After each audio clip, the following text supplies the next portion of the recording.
Hello बच्चों, चलिए भाई आज हम लोग शुरू करते हैं अपना नया टॉपिक। जो क्या रहेगा, जो रहेगा redistribution of charge. What is meaning, इसका मतलब क्या हो गया। अगर आपको चार्ज को रीडिस्ट्रीब्यूट करना है तो सर्टेनली आपको कम से कम क्या चाहिए, एटलीस्ट 2 कंडक्टर चाहिए, और क्या 2 से मोर देन चलेगा। ठीक है, अगर किसी बॉडी पर पहले से चार्ज है, दूसरे भेजना है, या कहीं 2 बॉडी पर पहले से चार्ज नहीं दिया, किन्हीं 2 बॉडी पर पहले से चार्ज है मान लीजिए, ठीक, फिर उनको करंट करते हैं। जब फिर से करंट करेंगे, देखो पहले आपने क्या, पहली बॉडी जो चार्ज Q1 है, जस्ट थिंक हियर, जिसमें पहली बॉडी हमारी क्या हो गई, इस पे चार्ज क्या है, कुछ चार्ज होगा, कितना चार्ज पे है, Q1 है। एक दूसरी बॉडी हो गई, इस पे चार्ज कितना है, Q2 है। क्लियर हुआ, चार्ज कितना इस पे हो गया, Q2 हो गया। अब क्या, इसका मतलब क्या हुआ कि जब इस पे चार्ज भेजा होगा, जब Q1 चार्ज आया होगा, चार्ज क्या इसके सरफेस पे चार्ज हो जाके भर गया होगा। और भाई प्लस चार्ज आया, कोई बार दूसरा आया प्लस, इसको ढकेलेगा, तीसरा और ढकेलेंगे, सब क्या हो गई, तो प्लस सब लोग रिपेल करेंगे ना, सेम चार्ज है, पूरे पर क्या हो गया, डिस्ट्रीब्यूट हो गई। ऐसे Q2 चार्ज देंगे तो होल चार्ज डिस्ट्रीब्यूट, एक बार डिस्ट्रीब्यूट हो चुके हैं। ठीक है, अब डिस्ट्रीब्यूट होने के बाद हो सकता है किसी पर ज्यादा चार्ज हो, किसी पर कम चार्ज हो, ठीक है ना। तो उस कंडीशन पे अगर इनको हम क्या कर देंगे, अगर इनको जोड़ दिया तब क्या हो गया, दोनों पर फिर चार्ज हमारे क्या होंगे, फिर से क्या होंगे, चार्ज आपस में रीडिस्ट्रीब्यूट होंगे, माने फिर से डिस्ट्रीब्यूट होंगे ना। जहां ज्यादा या कम है उस कंडीशन पे चार्ज क्वांटिटी फिर से क्या होगी, आपकी आपस में बैलेंस होगी। अगर बैलेंस होगी तो उसे क्या बोलते हैं, उसे बोलते हैं रीडिस्ट्रीब्यूशन। ऐसा नहीं बोला गया डिस्ट्रीब्यूशन ऑफ चार्ज, क्यों, क्योंकि जब हमने किसी बॉडी को चार्ज किया तो चार्ज देने पर चार्ज ऑटोमेटिक वहां डिस्ट्रीब्यूट हो चुके हैं एक बार। ठीक है, अब अलग बात है कि दोनों पर चार्ज की क्वांटिटी क्या है, अगर 2 बॉडी हैं उन पर चार्ज गिवन है तो उस कंडीशन पे उनकी चार्ज की क्वांटिटी अलग अलग होगी। तो जो उसको हम क्या करेंगे, जोड़ेंगे, तो वहाँ क्या आएगा, तो वहाँ आएगा पोजीशन ऑफ इक्विलिब्रियम, और उस पोजीशन ऑफ इक्विलिब्रियम के दौरान चार्ज क्या होंगे, चार्ज फिर से जो है फिर से ट्रांसफर हो गया आपस में। वो डिपेंड करेगा किसका पोटेंशियल ज्यादा है, किसका पोटेंशियल कम है। फिलहाल तब हमारा क्या हो गया, इसे बोलते हैं रीडिस्ट्रीब्यूशन ऑफ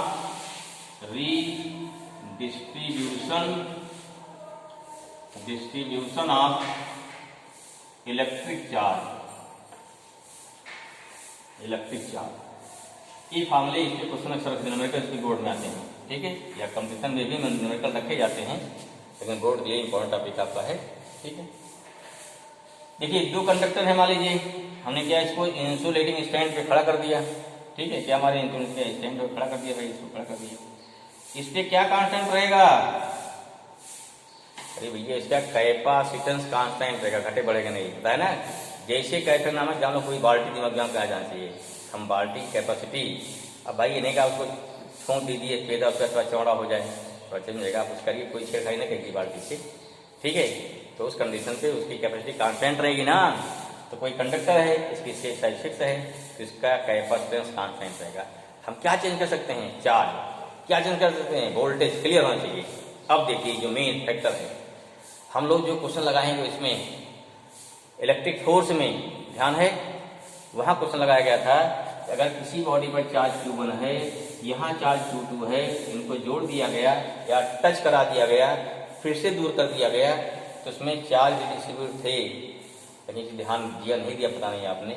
उस समय क्या था, उसमें दोनों बॉडीज आइडेंटिकल हुआ करती थी। ये मेन का ध्यान दीजिए, क्वेश्चन लगाए होंगे, जितने क्वेश्चन थे सब में क्या थे, सब में था कि बोथ बॉडी आर आइडेंटिकल। क्यों, क्योंकि हम लोग वहां पर पोटेंशियल का कंसेप्ट नहीं पढ़े थे। ठीक है, समझ में। अब आप बोर्ड एग्जाम देने जाएंगे तब पोटेंशियल कंसेप्ट पढ़ के जाएंगे। उस कंडीशन में मान क्या, कोई जरूरी नहीं क्या करे, कोई जरूरी नहीं कि आपको दोनों बॉडी का क्या करे, दोनों बॉडी का शेप और साइज सेम करे। अगर दोनों बॉडी का शेप और दोनों बॉडी आइडेंटिकल होंगी तो उस समय चार्ज क्या होता, आधा आधा बढ़ जाता है। तो क्या होगा, आप क्या करते, Q1 + Q2 = 2 कर दिया, काम खत्म, फ्लो हो गया, लगा दिया, फर्स्ट को निकाल दिया। अब यहाँ ऐसा नहीं होगा। देखिए चार्ज का डिस्ट्रीब्यूशन किस पे डिपेंड करेगा, यहाँ रखिए, चार्ज का डिस्ट्रीब्यूशन डिपेंड करता है इलेक्ट्रिक पोटेंशियल पर। और समझ में बैठा एक कंसेप्ट है क्या, एग्जाम्पल लेते हैं थोड़ा और सब क्लियर हो जाए। क्योंकि अगर ये कंसेप्ट क्लियर रहेगा तब वहाँ क्वेश्चन लगाने में बड़ा आनंद आएगा, क्योंकि तो लोग हाँ हमने क्वेश्चन लगाया इसका ए रीजन है, अगर रीजन क्लियर है तो सर्टेनली आपका क्वेश्चन फिर रॉन्ग नहीं हो सकता है। ठीक है, देखो जैसे मान लो क्या है, जैसे ये कंटेनर हो गया, ये कंटेनर हो गया, ठीक है, एक कंटेनर देखो यहाँ हो गया, दूसरा हो गया, दूसरा हो गया ना, यहाँ पानी भर दिया आपने, लिक्विड पानी भर दिया, ठीक है, यहाँ पानी भर दिया, पानी भर दिया ना, क्लियर हो गया। नो डाउट कंटेनर का चौड़ा है, इसमें पानी का ज्यादा होगा, ज्यादा है ना, भाई पड़ा ज्यादा भाई कोई, लेकिन अगर क्या इसमें पानी यहाँ तक है, अगर इनको दोनों जोड़ दिया जाए, अब तो इतना जरूरत नहीं है, पानी कहाँ जाएगा, देखो ये है बी है, अगर इसको जोड़ दिया गया तो जोड़ने से वाटर कहाँ जाएगा, बी से ए में जाएगा, ए से बी में जाएगा। देखो सिंपल वाटर कहाँ जाएगा, बी से ए में आएगा। वाटर का फ्लो क्वांटिटी ऑफ वाटर पे डिपेंड नहीं करता है, अगर क्वांटिटी ऑफ वाटर डिपेंड करता तो व्हाट हैपन, अरे भाई समुद्र पूरा पानी भरा पड़ा है, बहुत पानी है ना, तो सारी अर्थ डूब जाती, खट से नहीं डूब जाती। देखो ये समझिए दिमाग खुले हमारा, ठीक। This means what, this means the flow of water depends only height, घाटी में करता है। लेवल देखेंगे ना इसका लेवल देखेंगे, जिसकी हाइट ज्यादा होगी, ठीक है, वो क्या हो गया, वहां से वाटर कहाँ जाएगा, जिसकी हाइट कम होगी। इसलिए नो डाउट नदी में पानी कम है फिर भी क्या जा रहा समुद्र में, किसकी इसका लेवल क्या है, नदी के वाटर का लेवल क्या ज्यादा है, ऊंचा, उसका लेवल क्या कम है। क्लियर हो गया आई होप, हाँ ठीक है। तो कब तक जाएगा, कब तक जाएगा, जब तक कि दोनों का लेवल बराबर ना हो जाए, क्या यहाँ जाएगा, जाता जाएगा। क्लियर होगा भाई, ये कंसेप्ट अगर समझ में आ रहा है, ये बहुत समझ में आ जाएगा। क्लियर हो गया। In the same way the transfer of electric charge, the transfer of electric charge is not depends upon quantity of charge, किस कंडक्टर पर ज्यादा चार्ज है, किस पे कम चार्ज है, ये बिल्कुल डिपेंड नहीं करता इस पे, ठीक है। जैसे मान लीजिए क्या है, एक कंडक्टर इतना बड़ा है, एक इतना बड़ा है, ठीक है, ऐसा नहीं कि यहाँ ज्यादा चार्ज है। मान लीजिए मुझे क्वेश्चन दिए गए, बोर्ड क्वेश्चन आए गए हैं और कंपटीशन भी पूछे गए हैं, इसका रेडियस क्या हो गया आर, इसका स्मॉल आर, दो जोड़ दिया गया, क्या पूछा गया, चार्ज बड़े छोटे जाएगा, छोटे बड़े जाएगा, ठीक है ना। तो यहाँ क्या, यहाँ बच्चा क्या सोचता है कि यहाँ बहुत ज्यादा चार्ज होगा, तो बहुत ज्यादा कहाँ पे छोटे ट्रांसफर कर देगा, नहीं, बिल्कुल नहीं। ध्यान दी, चार्ज का ट्रांसफर क्वांटिटी ऑफ चार्ज पे डिपेंड नहीं करता, कहाँ में करेगा, चार्ज का ट्रांसफर केवल और केवल पोटेंशियल पर डिपेंड करेगा, क्योंकि कैपेसिटेंस अपने न्यूट्रल है, कोई मतलब ऐसा नहीं ना है। क्लियर हुआ कि यहाँ क्या कैपेसिटेंस क्या होता है, किसी भी कंडक्टर का कैपेसिटेंस ऑलवेज कांस्टेंट। अगर सी कांस्टेंट हो गया, चार्ज का ट्रांसफर क्वांटिटी डिपेंड ही नहीं कर रहा है, केवल एक चीज बता, क्या बचा आपका, पोटेंशियल बचा। दिस मीन्स कि इन दोनों का अगर मान लो पोटेंशियल कितना V1 है, यहाँ कितना V2 है, अब ये भी आपको पता होगा, क्या पता है, हैं? पता नहीं क्या पता है, ठीक है, चलो हाँ पता कराते क्या पता है, बताया था ना। अगर +Q चार्ज है, मतलब +Q चार्ज है, पॉजिटिव चार्ज है, तो पॉजिटिव चार्ज का ट्रांसफर हायर पोटेंशियल से लोअर पे होता है, याद आया। अरे भाई सिंपल नहीं, देखो ना, एक प्लस माइनस कर दो, ये हायर पोटेंशियल हो गया, ये क्या हो गया, लोअर पोटेंशियल हो गया ना, लोअर वोल्टेज हो गया ना, नेगेटिव लोअर वोल्टेज। यहाँ रखो +Q चार्ज, Q0 रखो, कहाँ जाएगा, इधर जाएगा ना। और अगर नेगेटिव चार्ज तो कहाँ जाएगा, इधर जाएगा, इलेक्ट्रॉन। अर्थात नेगेटिव चार्ज ट्रांसफर कर रहे हैं तो लो पोटेंशियल से हायर पे जाएगा, और पॉजिटिव चार्ज ट्रांसफर कर रहे हैं तो प्लस से क्या जाएगा, मैंने क्या हायर से लोअर जाएगा। यहाँ दोनों पॉजिटिव है, Q1 Q2। अब Q1 Q2 का ट्रांसफर, ध्यान रखिए, Q1 Q2 का ट्रांसफर ये जो है क्वांटिटी ऑफ चार्ज बिल्कुल डिपेंड नहीं करेगा। अगर दे दिया Q1 कितना है, 10 माइक्रोकूलम है, Q2 कितना है मान लीजिए 12 माइक्रोकूलम है, ठीक है। अगर यहाँ V1 वोल्टेज बड़ा है तो भी आपका 12 से इस पे चार्ज नहीं आएगा, वोल्टेज कितना ज्यादा हो गया, V1 का, क्यों, दोनों पॉजिटिव हैं। अगर दोनों पॉजिटिव हैं तो चार्ज कहाँ जाएगा, Q1 से C1 से C2 पे जाएगा। ये आई होप दिस क्लियर। हाँ, नेगेटिव चार्ज है तो यहाँ से यहाँ आएगा, लेकिन क्वेश्चन में 99% पॉजिटिव चार्ज ही लिया जाता है, नेगेटिव बड़े है अटपटे में लिया जाता है। लेकिन आप काशस रहना चाहिए आपको, कहीं उल्टा नहीं कर दिया, हमारा ध्यान भटकाने के लिए, चेक करने के लिए आप कितने ध्यान मग्न हैं, ठीक है, वो भी ध्यान देना चाहिए। क्लियर हुआ कि पॉजिटिव कहाँ जाएगा, नेगेटिव कहाँ जाएगा, ठीक, this means transfer of charge what, this means transfer of charge is only and only depends upon potential difference of potential at both conductor. Clear हुआ? जिसका ज्यादा होगा ट्रांसफर वहां से वहां ट्रांसफर होगा। कब तक ट्रांसफर होगा? आप कब तक ट्रांसफर, देखिए यहाँ पे जिसका हाई लेवल था, जिसका लो लेवल था, वाटर हाई लेवल से कहा जा रहा था, लो लेवल पे आ रहा था। कब तक ट्रांसफर होगा? जब तक ये दोनों का लेवल ना बराबर हो जाए। कब तक ट्रांसफर होगा? जब तक दोनों का पोटेंशियल ना बराबर हो जाए। इसलिए क्या हो जाएगा लास्ट में, जोड़ने के बाद V क्या हो जाएगा, इसे क्या बोला जाएगा, इसे बोलते हैं कॉमन पोटेंशियल। इसके कई क्वेश्चन पूछे जाते हैं, बच्चे इसमें कंफ्यूज हो जाते हैं। जब भी कंडक्टर को, जब भी कैपेसिटर को, कैपेसिटर भी अगर कंडक्टर रहेगा, कंडक्टर क्या है, कंडक्टर चार्ज होल्ड करता है। कैपेसिटर क्या है, वो एक ऐसी डिवाइस बनाई गई है जो अपनी क्षमता से ज्यादा चार्ज होल्ड कर सकती है। ठीक है ना, जैसे कंडक्टर है कुछ चार्ज होल्ड करेगा, इसे थोड़ा चेंज कर दिया जाएगा तो जो इसकी क्षमता है उससे कुछ हम ज्यादा चार्ज होल्ड करा सकते हैं। तो डिवाइस, वो डिवाइस क्या होगी, वो डिवाइस हमारे लिए ज्यादा यूजफुल हो गई, इसलिए क्या बोला गया, उसको बोला गया कैपेसिटर बोला गया। तो कैपेसिटर कोई नई चीज नहीं है, कैपेसिटर भी यही प्रॉपर्टी फॉलो करेगी। दो कैपेसिटर जोड़ा जाएगा, पूछा जाता है उसमें कितनी एनर्जी ट्रांसफर हुई, कितना चार्ज ट्रांसफर हुआ, ठीक है, कितना कैपेसिटेंस हो गया, तमाम चीज पूछी जाती है। ठीक, तो अगर ये चीज क्लियर है, चार्ज ट्रांसफर करना है, क्या देखेंगे, वोल्टेज देखो, चेक कर दोनों का क्या वोल्टेज बराबर है, नहीं बराबर, किसका वोल्टेज ज्यादा है, जिसका वोल्टेज ज्यादा है उसे कहाँ जाएगा, छोटे वाले जाएगा, कम वोल्टेज। कब तक जाएगा, जब तक दोनों का पोटेंशियल बराबर ना हो जाए। क्वेश्चन लगा दे, क्लियर होता है। आई होप दिस थ्योरी क्लियर, ये इसकी थियरी है। तो क्या निकालना हमको, क्वेश्चन क्या आपको दिया रहेगा, Q1 Q2 दिया रहेगा, C1 C2 दिया रहेगा, B1 B2 दिया रहेगा। अब जब चार्ज ट्रांसफर होने लगेगा, जब चार्ज डिस्ट्रीब्यूट होगा तो क्या निकालना पड़ेगा, what is the common potential, इससे चेंज होगा, ये चेंज होगा। तो B1 से B डैश नहीं आएगा, B2 से B डैश नहीं आएगा, सिंपल B आएगा नंबर 1। हाँ, चार्ज ट्रांसफर हुआ, Q1 चाहे यहाँ गया या यहाँ आया, चार्ज कितना हो गया, Q1 डैश होगा, Q2 डैश होगा। ठीक है, क्लियर हुआ? हमको B1 Q1 C1 B2 Q2 C2 लगभग दिए रहेंगे। ए वाला चीज Q1 डैश Q2 डैश और C V ये निकालना होगा। इससे क्या होगा, इसको आपको निकालना होगा, इसको निकालेंगे, फिर क्या वेरीफाइड करेंगे। क्लियर हो गया? आई होप समझ में आया होगा। एक और कंसेप्ट जानो तो पढ़ते आगे, इसे बाद में हमको क्या समझाना है, को ड्राइव करना है फार्मूला। चार्ज चाहे यहां से यहां जाए, चाहे C2 से C1 पे आवे ना, चार्ज चाहे C1 से C2 जाएगा या C2 से C1 पे आएगा, इन दोनों कंडीशन पे इस वायर से होते हुए जाएगा ना। अगर करंट वायर से जा सके, इलेक्ट्रॉन कहाँ, इलेक्ट्रॉन या पॉजिटिव चार्ज कहाँ जा रहा है, अगर आपका जा रहा है वायर से, तो जानते हो flow of charge from the wire non electric current. अब इलेक्ट्रिक करंट फ्लो हो गई तो यहाँ से क्या हो गया, इस वायर का सर्टेनली कुछ ना कुछ रेजिस्टेंस होगा। अगर रेजिस्टेंस होगा I2R, यहाँ कुछ पावर लॉस होगी पक्का 100%। एक और टाइप जाता है ड्यूरिंग रिडिस्ट्रीब्यूशन ऑफ चार्ज, कितनी आपकी एनर्जी, पावर क्या होगी, एनर्जी है ना, rate of flow of energy watt ना, तो कितनी एनर्जी हमारी क्या होगी, लॉस होगी। आपको ये भी निकालना होता है। फिर निकालते हैं भाई, देखिए लिखो लेट, फटाफट लिखो इसको। अब करते हैं लेट।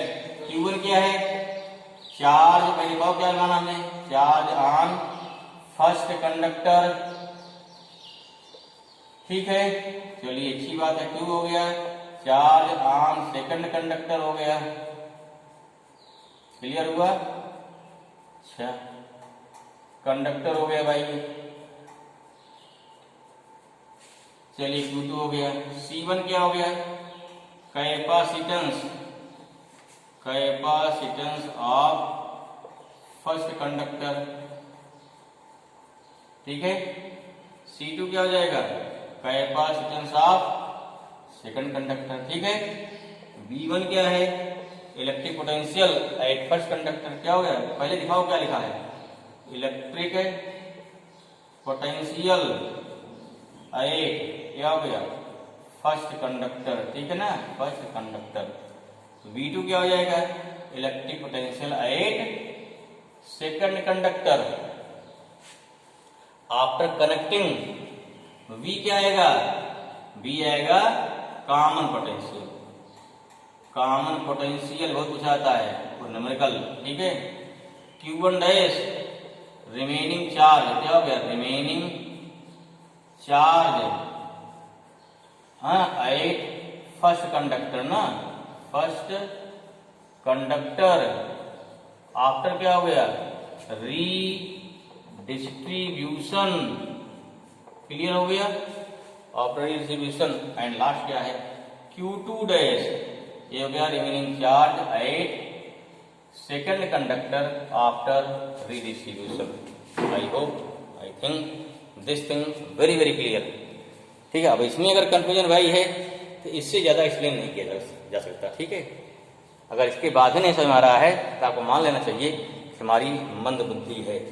ठीक है, दूसरा, या तो मेरा मन पढ़ाई में नहीं लगता है, हमको फिर फालतू सपने नहीं देखने चाहिए। ठीक है, कि हम जो है कल कचरा ही निकालने लायक हैं भाई, कोई काम कुछ करना पड़ेगा ना। रिक्शा चलाना है, रिक्शा चलाओ भाई, क्या दिक्कत है। चलिए, नहीं हम लोग अच्छे हैं भाई, हमारे कुछ नहीं है। ठीक है, जितने लोग जुड़े हो सब लोग, जो पढ़ रहे हो सब लोग अच्छे हो, ऐसा मत सोचना कभी भी। चलिए, क्लियर है। ठीक, अगर आप पढ़ रहे हैं फिजिक्स तो यू आर जीनियस। ठीक, जो जीनियस लोग भी फिजिक्स पढ़ सकते हैं, सब नहीं पढ़ सकते हैं। ठीक, चलिए क्लियर हो गया इतना। अब जोड़ने वाले हैं भाई, इसको जोड़ने वाले हैं, लिख लिया, इसको नोट कर लिया। अगर नहीं नोट कर पाए तो वीडियो पॉज करिए, फिर लिखिए पढ़ते हैं। चलो भाई लिख लिया, क्या निकालेंगे, देयरफॉर नंबर 1, देयरफॉर भाई निकालते हैं कॉमन पोटेंशियल। क्या निकालेंगे, कॉमन। जब भी जोड़ेंगे पहला काम है क्या, क्योंकि चार्ज का डिस्ट्रीब्यूशन केवल और केवल पोटेंशियल पर ही डिपेंड करता है। पहले उसी पे भाई भाव बोलिए, क्या हो जाएगा, व्हाट इज बी, बी हो जाएगा, सिंपल है। देखो Q formula Q equal to C V है, बी इक्वल टू क्या, क्यू अपॉन सी आएगा, V equal to Q upon C आएगा। इसमें V equal to total charge upon क्या हो गया, total capacitance. I hope this is clear, total capacitance. समझ आया, वेरी गुड। फॉर्मूला क्या होगा, क्यू इक्वल टू, पहला फॉर्मूला Q1 प्लस Q2 अपॉन, अब चेक करो क्वेश्चन में क्या दिया है। अगर Q1 Q2 दिया तो फॉर्मूला लग जाएगा, निकल जाएगा। फिर नहीं दिया है भाई, QC तो खुदा सी भी दे देगा, उसमें क्या है। दूसरा फॉर्मूला क्या हो जाएगा, R V equal to Q equal to क्या, C होता ना, C1 B1 plus C2 B2 upon कितना हो गया, C1 प्लस C2 हो जाएगा। तो दो फॉर्मूले हैं, जिससे क्या हो गया, जिससे आपको मिल जाएगा। एक क्वेश्चन मान लो फर्स्ट हो गया, सेकंड हो गया, क्या मिल गया, इससे निकल जाएगा कॉमन पोटेंशियल। इन दोनों फॉर्मूले से आराम से निकाल सकते हैं। आई होप इससे क्लियर ना, फट निकालो, कोई दिक्कत नहीं है, आ जाएगा, भी निकाल लेंगे, वेरी गुड। अब देखिए कितना चार्ज बचेगा, C1 फिक्स है, वोल्टेज क्या भी हो चुका है, Q1 क्या हो गया, C1B। ठीक है, तो अगला फॉर्मूला क्या बोलता है, नेक्स्ट क्या हो गया, अगला क्या हो जाएगा आपका, नेक्स्ट हो जाएगा हमारा देयरफॉर नाउ रिमेनिंग चार्ज ना, आफ्टर क्या रिडिस्ट्रीब्यूशन, क्या हो गया, after redistribution. Now after redistribution क्या हो जाएगा, remaining charge at first conductor. ठीक है ना, ठीक है, कितना हो जाएगा, ये हो जाएगा फर्स्ट कंडक्टर पर कितना हो जाएगा, ये हो गया charge Q1 dash equal to क्या होता है, C1B आ जाएगा, V1 नहीं रहेगा, क्यों, वोल्टेज क्या V1 से B पहुंच चुका है। या ये तो इतना हो गया, क्लियर हुआ, 2 हो चुका था, तो 3 मान लें, या क्या दूसरा क्या कहते हो, Q1 dash equal to C और B नहीं मालूम है, क्या रहेगा, C1 B1 अपॉन रहेगा C2 B2 अपॉन कितना होता है, C1 का C2 रहेगा। C मालूम है, ठीक है, 3 हो गया, 4 हो गया। अगर Q मालूम है क्या होता है, 3 फॉर्मूले बने इसके ना, C1 क्या होता है, Q1 प्लस Q2 अपॉन क्या हो जाएगा, C1 प्लस C2, जो भी लिखिए सब सही है ना। ठीक है, जो दिया है उसके अकॉर्डिंग क्या है, उससे लगा लेंगे, कोई दिक्कत नहीं है, न रटने की जरूरत नहीं, उसको समझिए थोड़ा क्या हो रहा है। क्लियर हुआ। सिमिलरली क्या लगाएंगे, सिमिलरली Q2 निकालते हैं, नोट कर लिया, मिटाएं इसको। ठीक है, तो सिमिलरली मिटा रहे भाई, Q2 निकालो फटाफट। सिमिलरली